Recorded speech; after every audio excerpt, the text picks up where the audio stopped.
This is Mid-Atlantic Women in Agriculture's Wednesday webinar, Procrastinator's Farm Bill Update. Our presenter today is Paul Geringer, Department of Agricultural and Resource Economics and the Agricultural Law Education Initiative. All archived presentations, along with all upcoming presentations, can be found at our website. And a special thank you to our sponsor. This presentation is pre-recorded, but Paul has provided his email address at the end for any questions. Thanks so much for listening. Okay. So we're going to talk today about what's left to do with the 2014 Farm Bill, what sort of decisions are left for you to be making as we go along. And before we get started, I am a part of a group, University of Maryland, Maryland Department of Agriculture, and then Risk Management Agency with USDA partner up together to provide outreach and information on crop insurance and why you should potentially look at purchasing crop insurance in your operation. So I should point out at the top, if you do not have a crop insurance agent, we do have a link up there to where RMA provides you with tools to be able to find one in your area. We have a Facebook page. You can like us on Facebook. We've been trying to put information out there as things become available on the Farm Bill. We also have a Farm Bill page set up as a part of our crop insurance deal where we've been trying to at least keep updated some of the useful links on the side, some of the deadlines, because they do change. FSA has extended, when we had dairy before it closed, it was extended at least once, and then some of the decisions we'll talk about today have been extended, so it's a good place to look. We try to keep that updated. And we have tried to put some of the other information up there that you potentially need. And if you look over to the what is it called, web links over to the side, it's the page marked Farm Bill page, and I tried to put a link up there for everything I'm going to talk about today to help you out. So what are the deadlines you need to be knowing about right now? So right now, coming Monday will be the crop insurance closing deadline. We're going to talk about some of the new crop insurance products that will have deadlines, and then some of the existing products that already have a deadline coming up on Monday. It's usually the 15th, but since the 15th is a Sunday, it's now Monday. It's going to be Monday the 16th. The other deadlines are with the commodity title, and that is mainly March 31st. You have until the end of the month, and we're going to talk about this base acre reallocation and payment yield update, and kind of walk through an example using the web tools, and then look at each one of these programs and sort of what's the decision-making process that's left in each one of these. So the first thing we need to look at is sort of base acre reallocation and payment yield update. And for those that have kind of heard one of these presentations in the past, they may have heard that there was a deadline at the end of last month. Well, FSA came in on the last day and extended it another month. So you now have at least one more month. Well, not really at least one more month. You have about 20 days to make this decision. So it'll go to March 31st. But with the 2014 Farm Bill, they provided this one-time opportunity to either reallocate your base acres and update your payment yield. You don't have to do both together. In previous Farm Bills, you would have to do both together. But with this Farm Bill, you kind of get to do one or the other. And as we look at this, the payment yield is going to be important because as we talk about the programs, the price loss coverage program is going to be the only one that really utilizes payment yields. All the others are going to use base acres. So payment yield update is only going to be important if you're looking at the price loss coverage program. Base acre reallocation is going to be important for all the other programs, including price loss coverage. But like I say, you're given this one-time opportunity to update the payment yields established under the 2008 Farm Bill, and it's going to be 90% of your 2008 through 2012 average yields. You're going to do this crop by crop, and basically if that 90% of that average yield over the period of time is higher than the current payment yield, you're going to update it.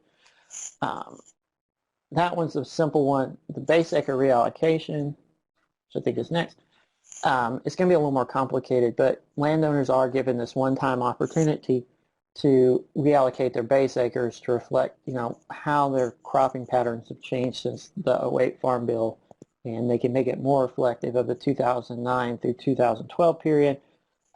The thing with this is if you don't have base acres on your farm, you can't increase that number. So if you have none, you can't establish base acres. But if you do have base acres on the farm, that mix can be changed. And we'll look at the tool here in a minute to kind of walk through how that mix can change. And you can either reallocate, base acres based on what's currently being done on the farm, so what it currently is. For everyone, you probably got a letter over the summer if you have base acres that told you what the base acres were on each FSA farm you have. And this will be a decision you have to make on each farm. So if you have 4 or 5 farms, it's a decision you have to make 4 or 5 times, and you'll have to input each one of those numbers in separately for each farm. But you may want to reallocate them just based on the fact that you may have changed up your cropping patterns since the '08 Farm Bill.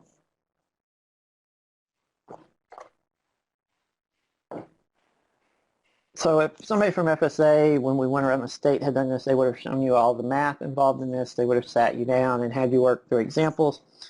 I'm not doing that, mainly to save all of you and me the trouble of having to deal with my horrible math skills. But the other reason is because the websites exist that kind of do this automatically for you. You input the numbers in and they do it for you. And the thing to point out, again, is that deadline to reallocate these and update these is March 31st, along with the other deadlines we're going to talk about with the Farm Bill programs. And I think I say let's look at an example, and let's see how easily I can make this work at switching to my screen.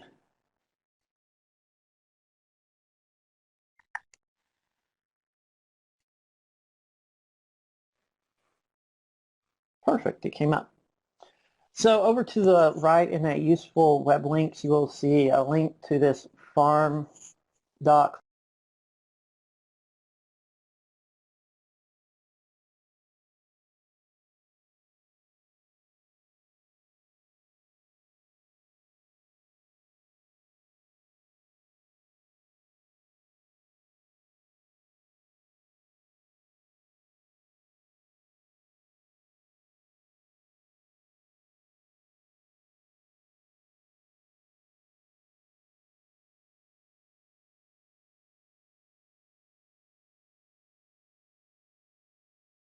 Farm Bill Toolbox. If you click on that, it will take you to a different page, but it's a page that will walk you through some of the steps, but it will have a link to this ag policy analysis system. This was developed by the University of Illinois to help farmers in making this decision. And once you get here, so to update your payment yield, you would come in here, click on the link marked Update Payment Yield. You have to go in, select your state, Maryland.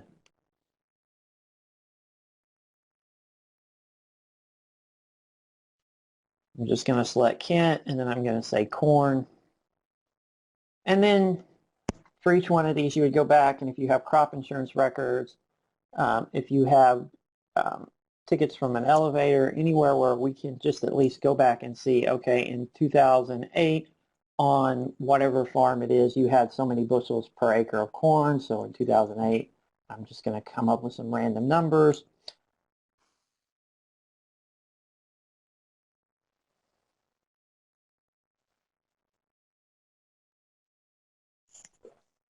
So you go in, you input all those, hit calculate. It'll tell you what that updated payment yield is based on 90% of that average. And then you just go back, and that letter you got with FSA, you'll look in it and say, okay, is this higher or lower? If it's higher, you're probably going to update it. This is the easy one to do. The other one is a base acre reallocation. So it's down here, same way. You just go in, you add a crop. And again, this is where the FSA letter you got over the summer is going to be important. You can look in and go, okay, with my corn, you may have an existing base acres, or say 40 base acres. In 2009, you planted 50. 2010, you planted 100. You planted 50. You planted 100. And then maybe you're mixing it up with some soybeans.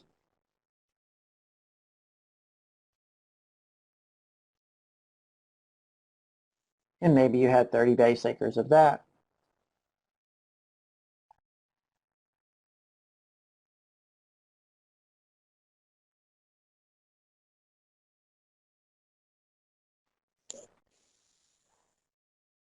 Now, the one thing to point out here is whatever your base acres are never going to equal what you're actually planting. Your base acres are always potentially less than what you're planting. They may be higher in some cases, but usually they're going to be lower than what you're actually planting. And then you would just calculate, calculate, reallocate.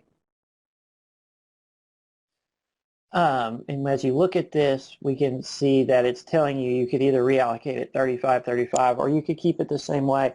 And a lot of this is going to depend on, as we look at it, as to what program you're going to pick. You may want to keep it the way it is because you potentially may get higher corn payments each year than you would soybeans. You may come into play to where we're looking at something. You may have a crop. I know when Howard Leathers usually does this, he brings in barley because some people still do have barley base acres. And there is potentially, based on the way some of the price projections look, that barley may still pay off. So you may want to keep something in that potentially is going to pay off compared to other things that may not, just because you want that income stream coming in. A lot of that's going to be up to you and sort of what your decision-making process is in all of this. And now,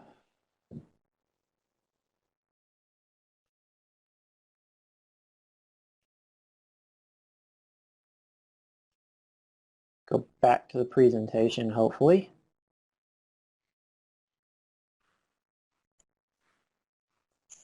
Look at me, I'm using technology today. So the other example we need to look at are the new commodity programs. So to kind of give you a short, quick overview of what each one of these are, you probably have heard this before, but the old direct and counter-cyclical programs have been eliminated. In this, it eliminates direct payments. It really didn't eliminate counter-cyclical payments. They just got a new fancier name as price loss coverage. And then it created this new program called the Agricultural Risk Coverage, or ARC, and then price loss coverage is PLC.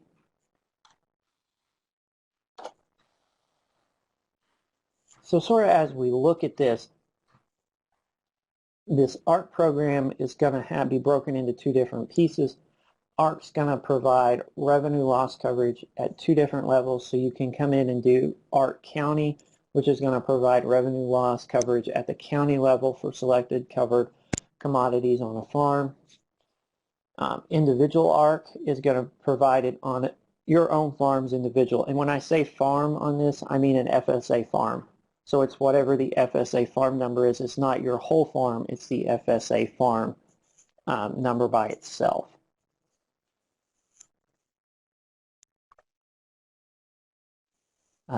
Price loss coverage, like I said, is just a counter-cyclical program with a new name.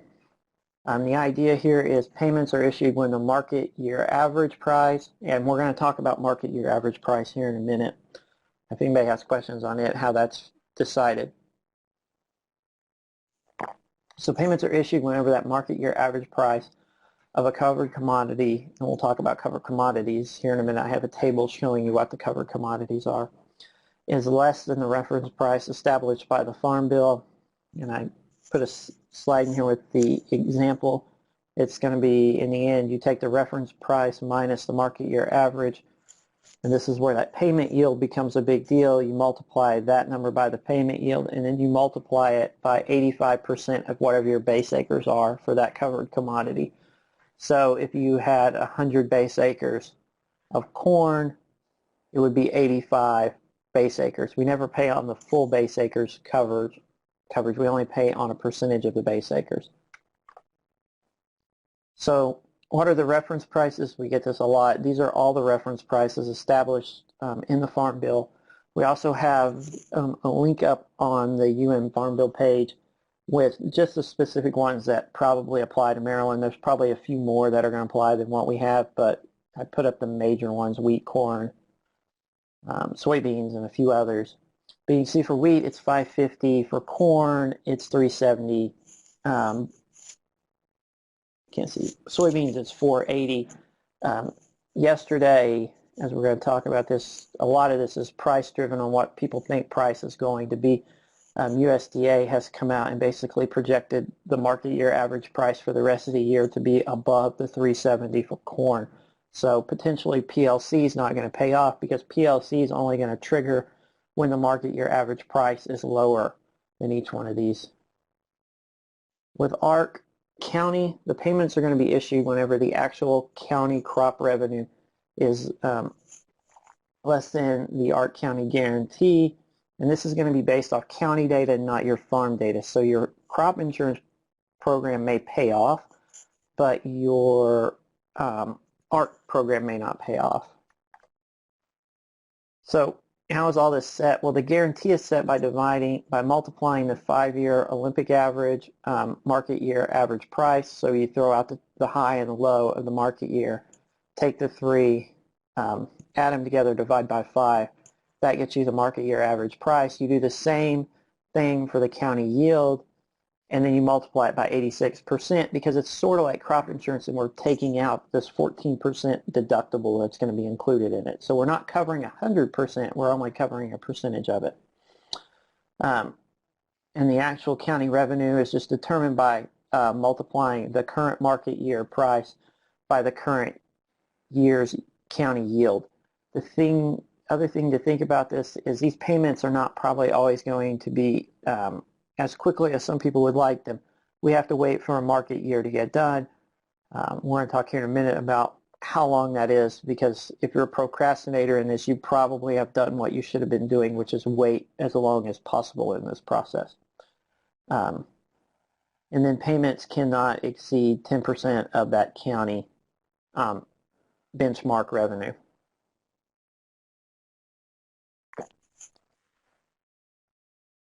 ARC individual, it's basically the same idea, but it's based down on your farm. The difference here is if you look back on ARC County, we use 85% of the base acres. Here we use 65% of the base acres. So you take a big hit taking out ARC individual. And it's not to minimize ARC individual. There are uses for it. But the idea here is we're going to look at what your actual crop revenue is, and is it greater than that ARC individual ARC guarantee. And this is going to use your farm data instead of that. Here we're going to use planted acres to set up a lot of this, so the ARC individual guarantee, and then the actual revenue is going to be based off your actual planted acres on that farm. The thing to keep in mind with this is this one area where this is being potentially used as something that could be good for producers, even though you are taking a 65% hit, is you have a small number of base acres on a farm, but you have a lot of planted acres. This may be one program on that farm that's actually going to benefit you. You may actually end up making more payments off this, but it's something as you go in and put your own information in the decision tool, I'll show you here in a minute, that's on the same website, that's potentially going to benefit you. The other one is if you're a specialty crop producer, so you have some specialty crops but still grow some of those covered commodities I showed you at the reference price. This may be a program that's going to benefit you as well, but it's something you're going to have to look at kind of on your own individual level. So it does have some uses for folks, but it's kind of, you have to be in special circumstances as to where it's potentially going to be valuable for you. So as we look at this, what do you need to be focused on? Kind of giving the overview. The main thing is, and can't stress this point enough, as you look at this, you're going to notice that as you do this, there are years one of these programs may not make payments, and that's the point. They're not designed to make a payment every year. They're only designed to make payments when certain criteria is met. So with PLC, reference price has to be market year average price has to be lower than the reference price, and ARC County and ARC Individual are the same way. They have to meet the certain criteria in order for a program payment to be made, and that's not going to happen every year. It's only going to happen in cases where we have bad market years. So I said we look at these market year averages. So if you look at the corn and soybean market year, it's from September 1 to August 31st. So you're walking into it with about 5.5 months, pretty much 5.5 months into this marketing year. So you're walking into it with a lot of price information, at least for what this year is going to be. For what 2017, 16, 18, and on is going to do, we really have no idea. We have estimates. How good the estimates are is up to you. You can put in your own price estimates. We'll talk about the estimates that are built into the system, and then you can at least put in your own price estimates if you choose to. Wheat and barley, on the other hand, for those that have barley base acres and are still growing barley, that's June 1 to May 31st. So you're roughly 10 months into a marketing year. So you have almost a complete year to get an idea as to what the market year average price is going to be. So that's potentially going to benefit you, but the same problem is going to exist. We know what this year is going to do, but we don't know what the next years are going to do with this farm bill. So like I said, you're walking into it with a good idea on what price data is going to be, but we don't really have that good sense as to what the next 3 years or longer is going to be. That's the other thing you have to think about, is it took 2-3 years to pass this farm bill. It's projected to end in 2018, but it could potentially last, a couple of years, a few more years in 2018. So you have to at least anticipate that too as you're thinking about this.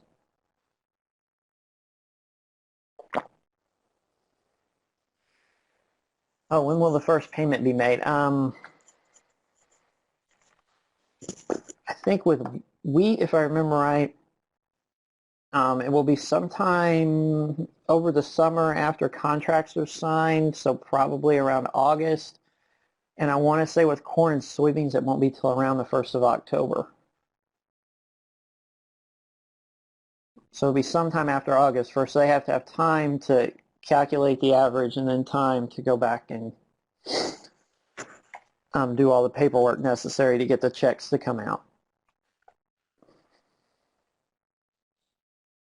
So as my picture shows, this is kind of what projecting the price is going to be like as we go along. It's probably just going to be you throwing darts at a dartboard trying to figure out what price is going to be, but it's something that's playing into a lot of what's going on in this farm bill.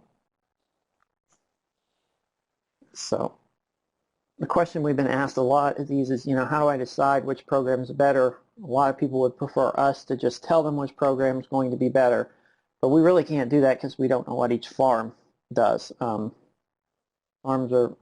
Each farm is individual. Each of you are going to have different years worth of data that could go into these that could potentially lead to different payments. It's like back with ARC Individual R, I said there are instances with lower base acres, specialty crop production, to where it could potentially pay off for you, and it's something you have to look at on your individual level. We may tell you something in general, and it may not work for you. So it's something with this, you have to go in and do this. So let's see if I can do this yet again.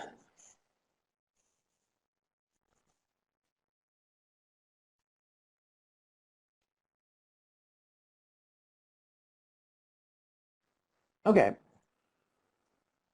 so this is that same page again where we went in and did the crop insurance, or went in and did the base acre allocation. One thing I should show you is if you click on the link, this is the page you come into, and you just click over here to start the tool over to the right, this APAS tool.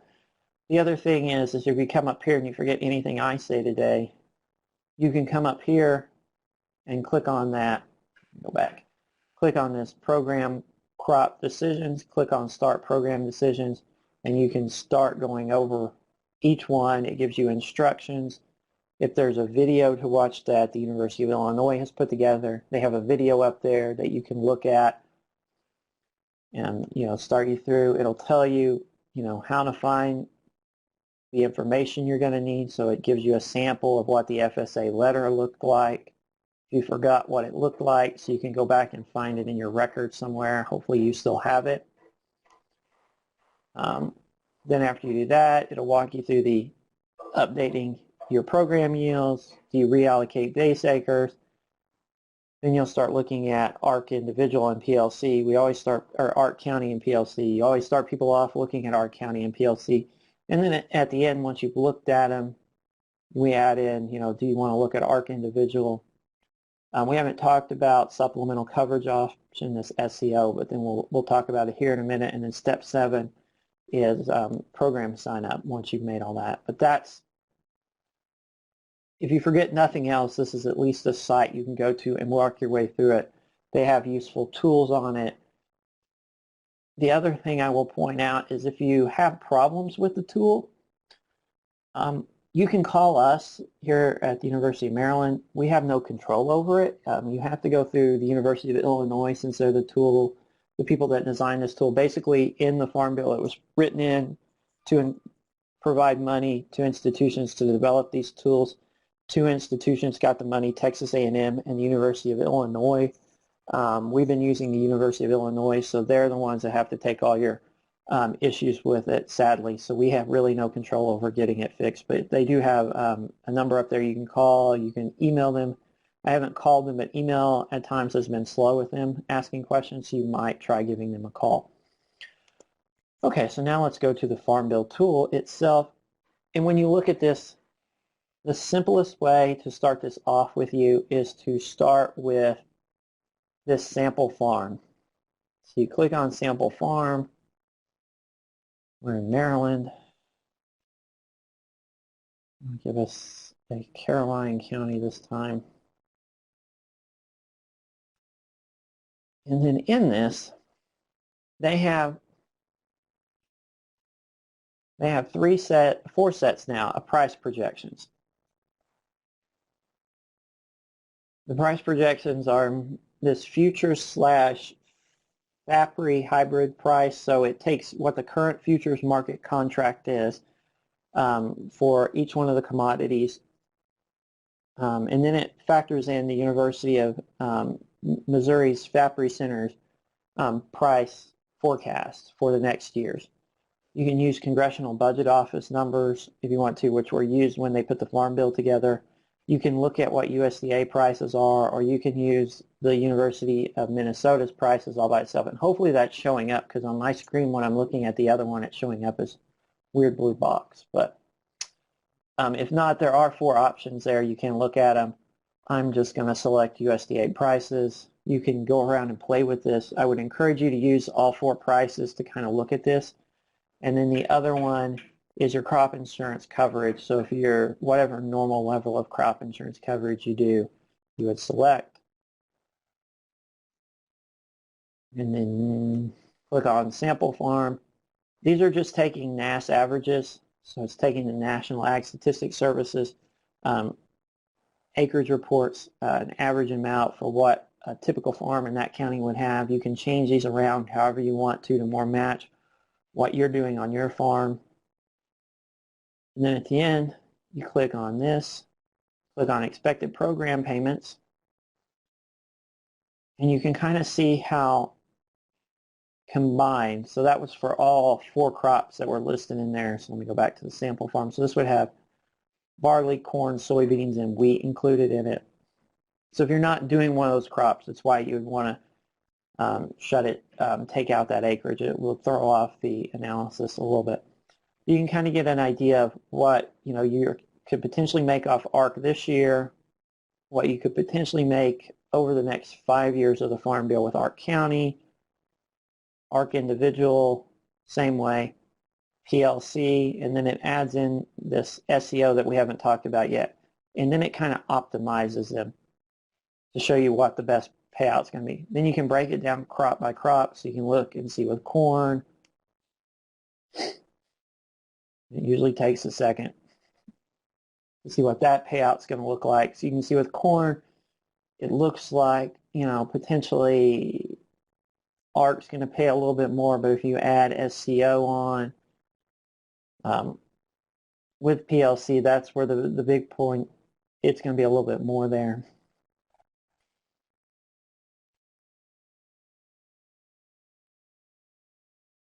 So I'm switching to soybeans now, so you can see soybeans, it looks like it's ARC that's paying off, ARC County is paying off a little bit better over the life of the Farm Bill. And the reason we want you to walk through this and do this is this at least gives you an idea before you walk in and start looking at your specific farm as to what potentially is going to pay off. So you may look at this, play around with price and kind of figure out what the price is. And here it will show you what the prices are that they're using, so you can kind of figure out, which one's using a higher price, which one's kind of using a lower price, and kind of play around to see where things will pay out the best over the life of the Farm Bill. And then once you do that, you can go in here to this custom farm, and this is where you'll go in and you'll build your own farm. So what you'll do is you'll go in, again, we're in Maryland, Caroline County, and you'll do this for each FSA farm you have. So if you have 5 farms, you have to do it 5 times. So for each farm, you'll put in the total number of base acres. Payment entities, if it's just you by yourself, it's 1. If it's you and somebody else, 2. So it just depends on how many people are involved in the operation with you. If it is a business organization in some way, it would just be 1 payment entity. And then I'm going to select 1. I'll put 50 in. And hit next. And then for each farm, you go in, you put in commodity name, you select the commodity, the type, was it irrigated, was it non-irrigated, what's your expected yield. I'm just going to put a number in. And then if you're using optional units with your crop insurance, put that number in here. If you don't have any, just put 1. And if you ever get lost, if you click on the yellow or the blue question mark sign at the end, it will always tell you what to do. And at the end, you click Add Crop Entry. You'll do that for every crop grown on the farm. At the end, you'll put in your base acres. I'm just going to put 100, what your payment yield is. You can run the calculators here.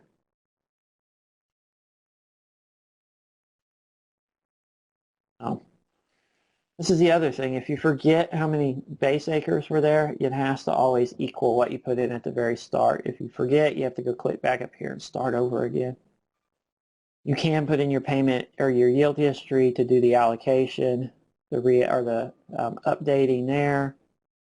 You can select which price you want to use. You can put in your own custom price if you prefer. So if you don't like any of these projected prices, you can. I'm just going to go CBO. Click Finish. And this is why we have you walk through the other thing, the sample farm at the start, is so now you know if you're doing corn, what potentially is going to pay off the most, second most, third, and you can kind of play around with the different program options based on your own numbers. And that's going to give you a better idea of how to operate each one of these commodity programs. Now,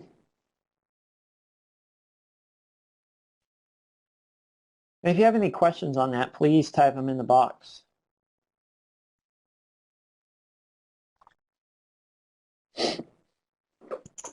So again, after you've gone through all that, hopefully you do it within the next 20 days before sign-up is due. You're going to go into the FSA office. I would set my appointment up now, so at least you're guaranteed to get in there by the 30th.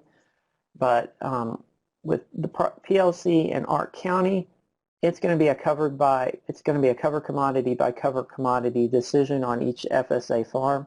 So you can mix and match on the same farm. So you may put all your corn in PLC, all your wheat in ARC County, whatever you think is going to pay off the best. If you go with ARC Individual, it's all the cover commodities on that FSA farm. So if you go ARC County, everything goes into ARC County. You cannot do a commodity by commodity decision. And then at the same time, when you do this, if you're doing PLC in ARC County, you decide which base acres are going to be enrolled in that. So you'll pick it commodity by commodity with the base acres. The other thing is that if you do this, it's a one-time decision. You don't get to go back and change it. So if you make the wrong decision, you're stuck with it for the life of the Farm Bill. There are no do-overs with this currently. But if you don't make a decision, you just decide, screw it, I don't want to do anything, you're deemed not to participate in either ARC or PLC for this year. And you're deemed to have elected to be in PLC for the remainder of the Farm Bill. You still have to go in and enroll with FSA for the coverage from the PLC program. You don't just get to do nothing and get PLC coverage. You still have to go do something to get PLC coverage. So that's really all there is on the commodity side of the Farm Bill. With the last little bit of time, we'll talk about some of the crop insurance decisions you have to make. The first one is the Farm Bill created this new program called Supplemental Coverage Option, or SCO. It's what's being shown in the decision tool with PLC. And we'll talk about why that is here in a second. But it's a county level revenue or yield based optional endorsement. So if your normal crop insurance is revenue insurance, it's a revenue policy. If it's yield insurance, it's a yield policy. So it just mirrors whatever your underlying coverage is. You have to have underlying coverage to get this. You have to have at least 50% coverage or higher to get it. I don't think you can get it with CAT coverage from what I remember we've been told. And then the indemnity on this is paid once a 14% loss has occurred on the county, so it's county-wide coverage, it's not individual coverage. So your crop insurance may pay off, and SCO may not. It just depends on how bad it was for the rest of the county. The other thing to point out is, you kind of saw this with the decision tool, is this is only available for people that elect PLC. If you're an ARC county or ARC individual, you don't have this option with your crop insurance. The reason is it was deemed that, if you go back and think about it, we already factor in that 14% deductible into ARC county, and it's already covering your revenue. SCO, or the idea with PLC, was there wasn't that coverage built into it, so this program was created. It's a shallow loss program for people that are in PLC. It's not available in all Maryland counties. For corn and soybeans, it's available everywhere but Garrett and Allegheny counties. SCO for wheat, it's only available in Caroline, Carroll, Dorchester, Frederick, Kent, Queen Anne's, Talbot, and Worcester counties. It will be made more available for other commodities as we go along. But since it was first year, these were the ones that was deemed necessary to get it out on. So they are looking at expanding this to additional commodities as we go along. The other thing to point out is there is an option for yield exclusion in the 2014 Farm Bill that you can take advantage of if you're using crop insurance. So this was something heavily pushed by producers in the West, where they had experienced 4 or 5 years of drought and had really low yields going into their actual production histories that were going to lower those actual production histories. So they wanted a way to exclude those low yields so they weren't hurt by that in their production histories. The thing to point out on this, it's a free option, but it's free, but it could cost you money in the fact that these yields, as I'll show you some examples here in a minute, can raise your yield histories to where it could increase the guarantee that's being covered by crop insurance, so that increases the premium that you're going to end up paying. So it does cost money in the end to do this, but it's free to select to do. It's just going to potentially increase your premiums. To be eligible for it, the average county planted acreage yield must be 50% below the simple average for the previous 10 consecutive crop years. And if it's contiguous, counties are deemed eligible for this too if it's in a given crop year. I think I've already hit upon this. It's potentially going to increase the yield for you, so that means it's going to lead to higher premium payments. The other thing to point out is if you exclude a yield, nothing's subbed in unless you get down to fewer than 4 years worth of yield history, and then we start putting T-yield history in.